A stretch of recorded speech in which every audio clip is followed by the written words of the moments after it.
Sir, kilala to, sir? The subscriber cannot be reached. Please try again later.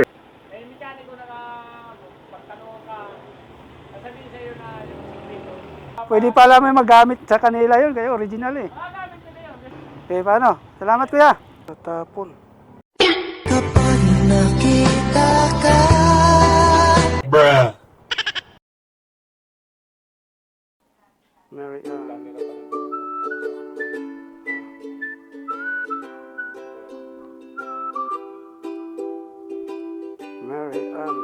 May unit.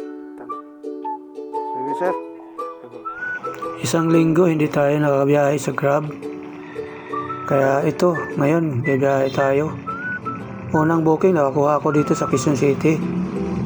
Ihatid natin to sa Mandaluyong. Ilang minuto, segundo, nakarating na ako sa Mandaluyong, sa drop-off. Sir, kilala to, sir? The subscriber cannot be reached. Please try again later. The subscriber cannot be reached. Mary Ann. Unit 403, Sulatan. Sulatan Tower. Wala na. Pagkatapos na pag-uusap namin ni Kuya Guard, umakyat na ako sa taas. Nagbabaan na sila, baka nag-lunch time na. Tinatawagan ko na ang customer. Kung hindi pa nakabreak, baka sakaling mabutan ko pa. Sinisilip ko sa kabilang pinto, sarado.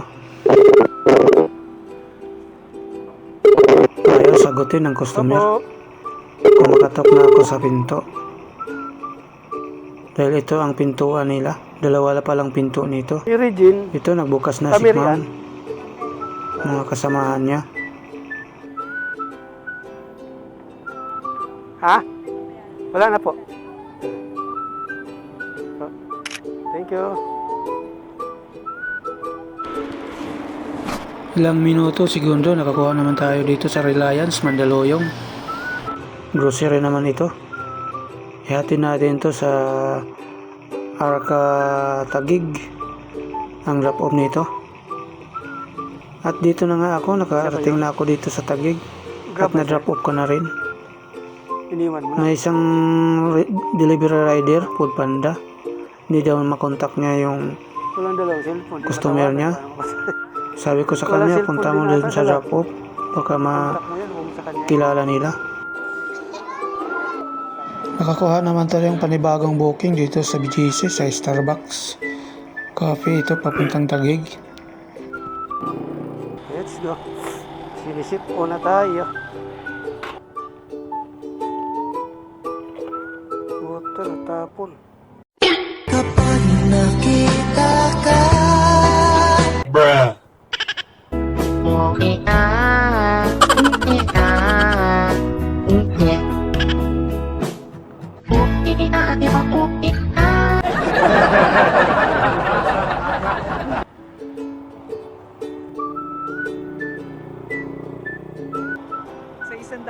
Wala na tayo magagawa kundi bumalik.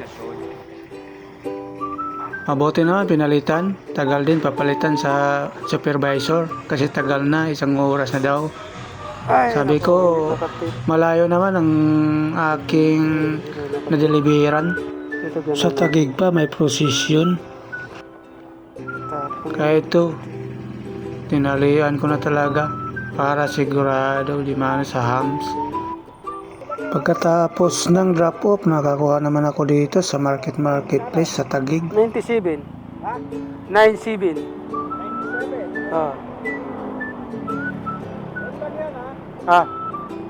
Away na rin ako. Oo.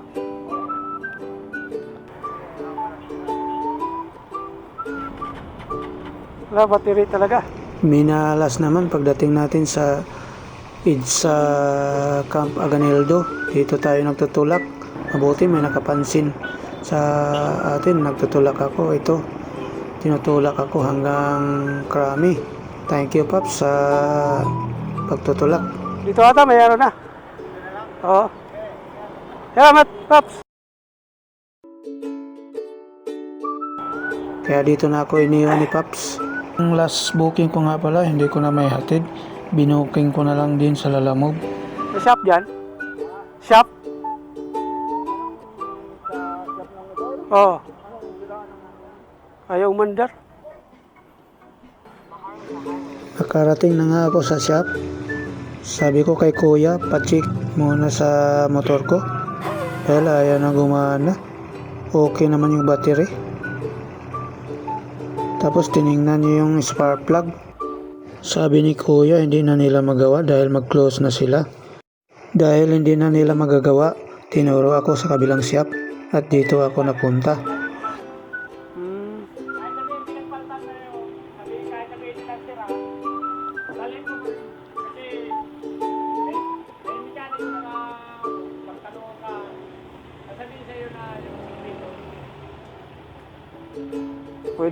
Pwede pala may magamit sa kanila yun, kaya original eh. Oo. Okay, paano? Salamat kuya. Balik na lang ako.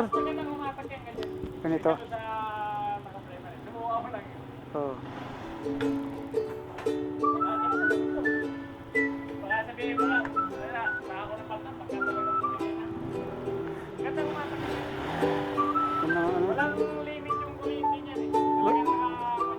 Battery lang talaga. Ang shop na to? Ochan Motorcycle Shop. Ang ginawa pala ni kuya, pinalitan lang ng CDI. Nagbabayad ako ng 1.5. Ay, tayo ko. Nagawa ni kuya ang paraan.